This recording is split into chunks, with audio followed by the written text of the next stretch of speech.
Bismillahirrahmanirrahim. Assalamualaikum warahmatullahi wabarakatuh.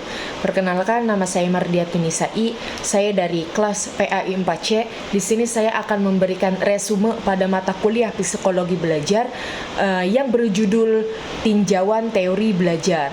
Baik, di sini saya memiliki 3 poin yang akan saya bahas pada resume kali ini. Yang pertama ada apa sih maksud dari teori belajar tersebut. Nah, yang kedua ada jenis-jenis teori pembelajaran, dan yang ketiga ada hubungan atau korelasi antara teori pendidikan dan perspektif Islam. Kita langsung saja masuk ke dalam pengertian teori pembelajaran. Nah, kita harus tahu dulu ya, apa arti dari teori. Nah, teori itu adalah keterangan. Pengertian teori menurut Kamus Besar Bahasa Indonesia adalah keterangan mengenai peristiwa atau kejadian. Nah, sedangkan apa yang dimaksud dengan pembelajaran? Pembelajaran adalah membelajarkan siswa menggunakan asas pendidikan maupun teori belajar penentu utama keberhasilan pendidikan. Nah, itu pengertian pembelajaran menurut Syaiful.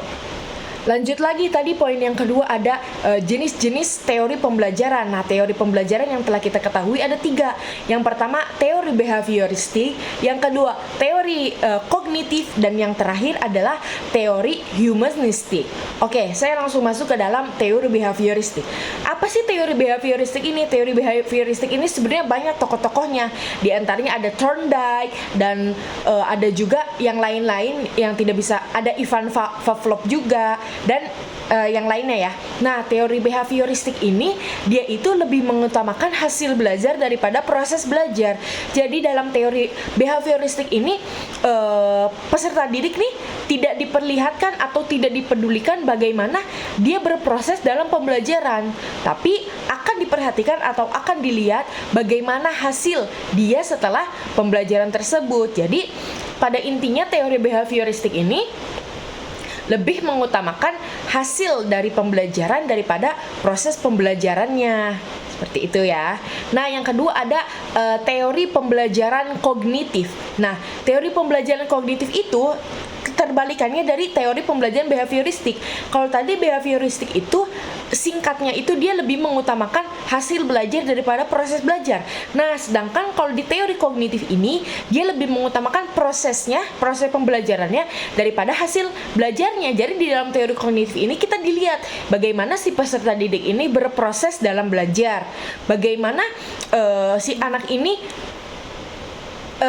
berproses dalam belajar atau berkembang dalam pembelajaran. Nah, tidak dilihat dari hasilnya. Jadi dilihat dulu, diamati dulu dalam proses pembelajarannya, baru muncullah hasilnya. Berbeda dengan tadi teori behavioristik gitu. Nah, untuk teori yang terakhir yaitu teori humanistik. Apa sih teori humanistik itu? Real human gitu kan.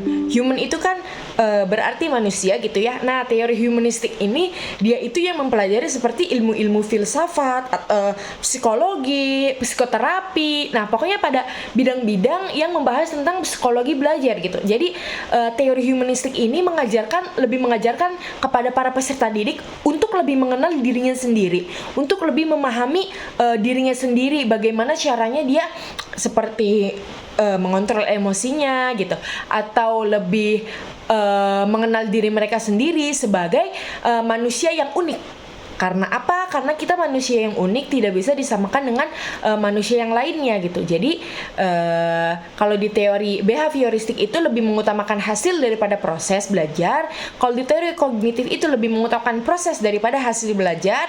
Dan jika di teori humanistik itu dia tujuan utamanya itu untuk lebih agar peserta didik itu lebih mengenal dirinya atau lebih mengembangkan dirinya gitu.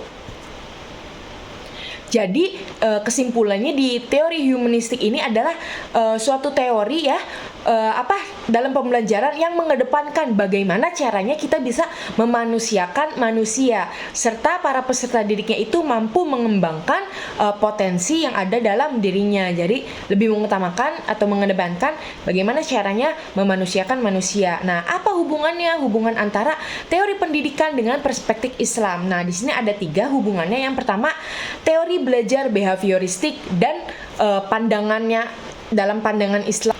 Ini ada hubungan teori behavioristik dan hubungannya dengan Al-Quran. Terus ada juga teori belajar kognitif dan pandangannya dalam Al-Quran. Dan yang ketiga juga ada teori humanistik dan pandangannya dalam Al-Quran. Nah, mungkin itu saja yang dapat saya sampaikan. Kurang dan lebihnya mohon maaf. Billahi taufiq wal hidayah wa ridha wal inayah. Assalamualaikum warahmatullahi wabarakatuh.